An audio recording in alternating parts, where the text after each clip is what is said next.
आदाब अर्ज़ दोस्तों।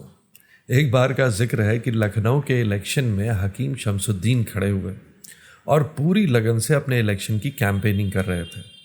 लेकिन परेशानी ये थी कि उनके खिलाफ इलेक्शन में लखनऊ की मशहूर तवाइफ दिलरुबा भी खड़ी थी।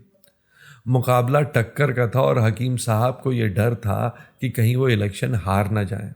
तो इलेक्शन के कैंपेन में उन्होंने एक शेर बड़े ज़ोर व शोर से पढ़ना शुरू किया। शेर कुछ यूं था कि है हिदायत चौक के हर वोटर शौकीन को, दिलरुबा को दिल ही देना वोट शमसुद्दीन को। इधर दिलरुबा भी तरबियत याफ्ता तवायफ थी, वो कहाँ पीछे रहने वाली थी। उसने भी एक शेर अपने कैंपेन में पढ़ना शुरू कर दिया।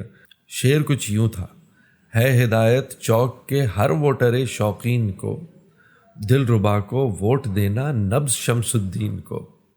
खैर, इलेक्शन का नतीजा आया तो हकीम साहब ने बाजी मार ली थी। मारे खुशी के हकीम साहब ने एक दावत रखी जिसमें दिलरुबा को भी मदऊ किया।